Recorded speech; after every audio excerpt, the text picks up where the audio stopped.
കുട്ടികളെല്ലാം ടീച്ചേഴ്സാണ്, മാതാപിതാക്കളുണ്ട്, യുവതി യുവാക്കളുണ്ട്, കുട്ടികളുണ്ട്. പ്രിയപ്പെട്ടവരെ, സിസ്റ്റർ കണ്ട കാഴ്ച, അവരെ ഈ അച്ഛൻ ചോദിക്കുകയാണ്, ഞങ്ങൾ 2 സിസ്റ്റേഴ്സ് ഇരിക്കുന്നുണ്ട്.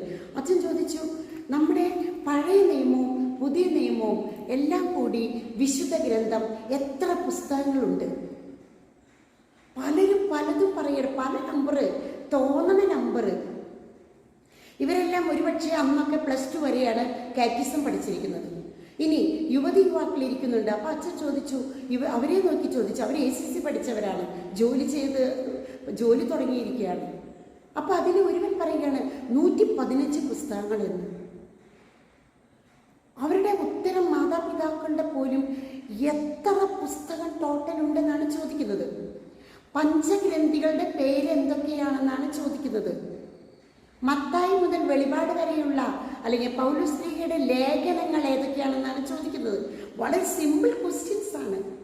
പക്ഷേ കൂടിയിരിക്കുന്ന ആർക്കും വലിയ ഒരു അതിരൂപതയാണ്, അതിലെ വലിയൊരു ഫൊറോനയാണ്. പേര് സിസ്റ്റർ വെളിപ്പെടുത്തുന്നില്ല. സങ്കടം വരുന്ന കാഴ്ചയാണ് നമുക്കവിടെ കാണാൻ സാധിക്കുന്നത്.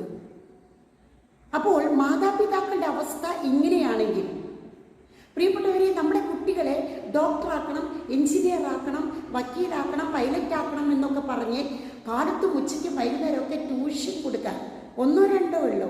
നമ്മുടെ കാലത്ത് പോലെ 10 മക്കൾ 12 മക്കളില്ല, 1 2.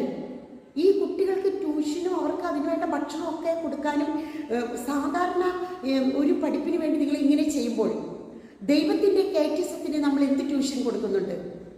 എന്ത് ട്യൂഷനാണ് കൊടുക്കുന്നത്? എന്ത് പ്രാധാന്യമാണ് കൊടുക്കുന്നത്? കഴിയുന്നതും ടീച്ചേഴ്സിനോട് പറഞ്ഞ് ആ ഞായറാഴ്ച എന്തെങ്കിലും പ്രോഗ്രാമിന് കഴിവുണ്ടാക്കി പോകാം, കുടുംബം ഒന്നിച്ച്. കാറ്റിസം കഴിഞ്ഞിട്ടേ ചില കുട്ടികൾ വാശി പിടിക്കും, ഞങ്ങൾക്ക് ഫുൾ അറ്റൻഡൻസിന് സമ്മാനം വാങ്ങണം, ഞങ്ങൾ നിങ്ങളുടെ കൂടെ വരുന്നില്ല, കാറ്റിസം കഴിഞ്ഞിട്ടേ വരുള്ളൂ. അങ്ങനെ പറയുന്ന കുട്ടികളുണ്ട്. പെരുന്നാളുകൾക്ക് പോകില്ല, അവർ കല്യാണത്തിന് പോകില്ല, കാറ്റിസം മുടങ്ങുമെന്ന് പറയണ ഒരുപാട് കുട്ടികളുണ്ട്. നല്ല കാര്യമുണ്ട്. പക്ഷേ ACC വരെ പഠിച്ച നമ്മുടെ മക്കൾക്ക് വിശുദ്ധ ഗ്രന്ഥം ടോട്ടൽ എത്ര പുസ്തകമെന്ന് ചോദിച്ചിട്ട് കിട്ടുന്നില്ല എങ്കിൽ ഈ തലമുറയ്ക്ക് നമ്മൾ എന്താണ് പകർന്നു കൊടുക്കുന്നത്?